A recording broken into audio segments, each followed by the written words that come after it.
कि कौन नाम है आदि का।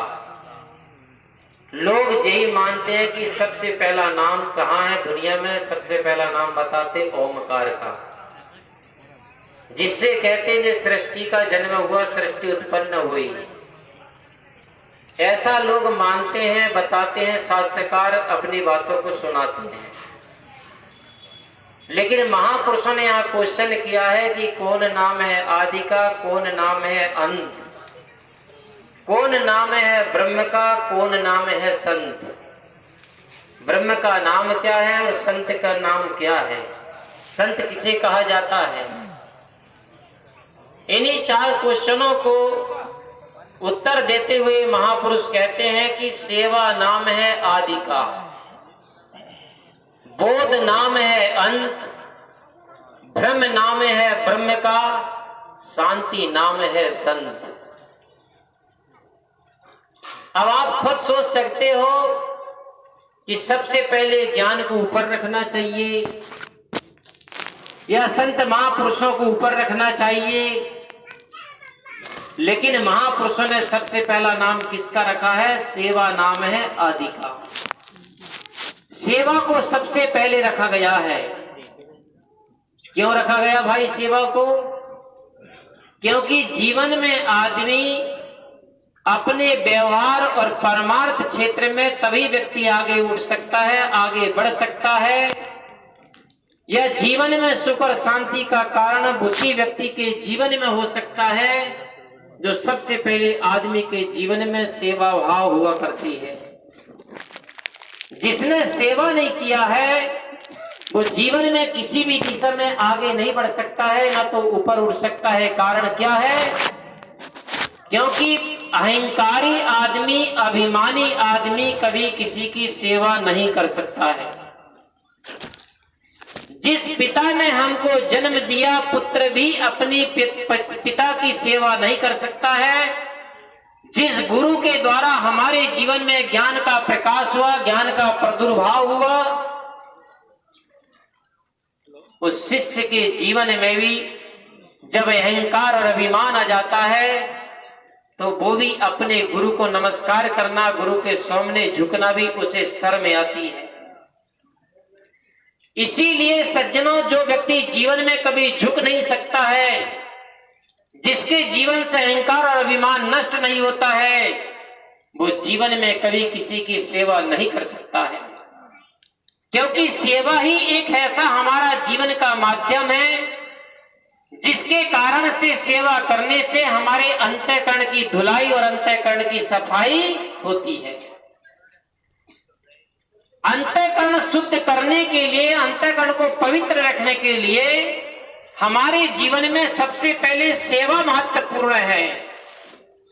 इसीलिए हनुमान जी की भक्ति से, सेवा से जब राम जी प्रसन्न हो गए और भगवान राम ने हनुमान से कहा कि हनुमान, मैं तुम्हारी सेवा से, भक्ति से बहुत खुश और प्रसन्न हूं, मांग लो तुम्हें जो भी वरदान चाहिए, मैं वरदान तुम्हें देने के लिए तैयार हूं।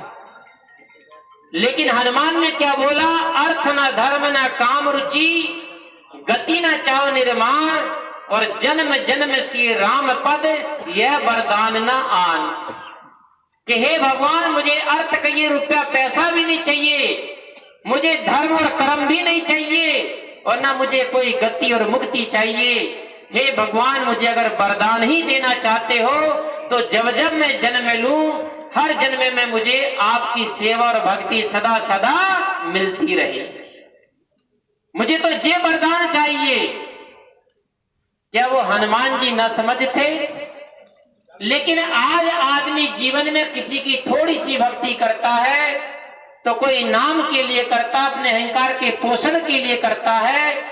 लेकिन इन प्रमाणों से हमें ये सीख मिलती है कि जिंदगी में सेवा सिर्फ हमें अपने कल्याण के लिए, अपने सुख शांति के लिए, अपना जीवन का मंगलमय करने के लिए हमें सेवा करना चाहिए। और जो सेवा भावी होता है उसे जीवन में अर्थ, धर्म और गति, मुक्ति की जरूरत नहीं पड़ती है, वो अपने आप पीछे चली आती है।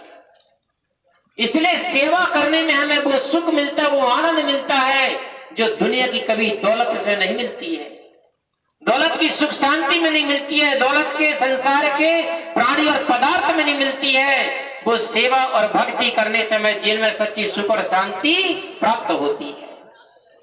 तो इसीलिए मैं कह रहा हूं कि आदमी को जीवन में सेवा करने के लिए सबसे पहले अपने अहंकार अभिमान को गलाना पड़ता है। और ध्यान रखना दूसरी बात, सेवा करने वाला आदमी को कभी सुख नहीं मिल सकता है, क्योंकि एक जगह तुलसीदास जी महाराज ने कहा है कि सेवक सुख चाहे मान भिकारी, और व्यसनी धन चाहे शुभ गति विचारी, लोभी जस चाहे चार गुमानी, नव दोहे दूध चाहिए प्राणी। जैसे सेवा करने वाला व्यक्ति अगर सुख चाहता है तो सुख चाहने वाला व्यक्ति कभी सेवा नहीं कर सकता है, क्योंकि सेवा करने वाले व्यक्ति को तो 24 घंटा बिल्कुल तैयार खड़ा रहना पड़ेगा। और सेवा करने वाला व्यक्ति अगर आराम कर रहा है और जिसकी सेवा कर रहा है उस महापुरुष ने अगर उसे आज्ञा दे दिया कि भैया मेरे लिए एक लोटा पानी ला दे, मेरे लिए कोई चाय बना दे, मेरे पैर हाथ दबा दे, और वो उसी समय वो आराम कर रहा है, तो वो कह सकता है कि गुरुजी मैं अभी सेवा मैं थोड़ा आराम कर रहा हूं, बाद में आपकी सेवा करूंगा। सेवा करने वाले व्यक्ति को अपना सुख का बलिदान करना पड़ेगा, सुख का त्याग करना पड़ेगा, और सामने वाले की सेवा करने के लिए तत्काल तैयार होना पड़ेगा। इसलिए सेवा करने वाला व्यक्ति जीवन में अपना सुख का परित्याग करता है। और मान भिकारी और भिकारी व्यक्ति, भिक्षु आदमी जीवन में एक बहुत बड़ा उसके जीवन में विशेषता होती है कि वो अपने जीवन में अपने मान और सम्मान का परित्याग कर देता है।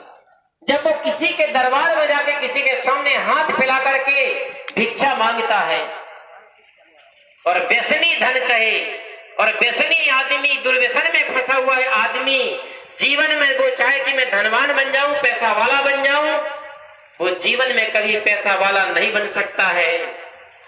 और लोभी जस चाहे, वो लोभी आदमी अपने जीवन में यश और मान और सम्मान चाहे, समाज में प्रतिष्ठा चाहे, तो लोभी आदमी को भी जीवन में कभी समाज में मान और प्रतिष्ठा नहीं मिल सकती है। समाज में उसी व्यक्ति को मान और प्रतिष्ठा मिलती है जो जीवन में समाज की सेवा में अपनी जीवन की कमाई हुई संपत्ति को लगाता है। अगर ये चार व्यक्ति सेवा करने वाला सुख चाहता है, लोभी आदमी यश चाहता है, भिखारी आदमी मान सम्मान चाहता है, दुर्व्यसनी आदमी अपनी इज्जत चाहता है, तो ये चारों व्यक्ति की उसी प्रकार से कामना झूठी है जैसे कोई आकाश से दूध चाहता है। आकाश से कहीं दूध मिल सकता किसी को? जिस प्रकार से आकाश से दूध चाहने वाले व्यक्ति की कामनाएं झूठी हैं, इसी प्रकार से ये चार व्यक्ति की कामनाएं भी निष्प्राण है। इसीलिए जीवन में सबसे पहले जीवन में हमारे क्या होना चाहिए?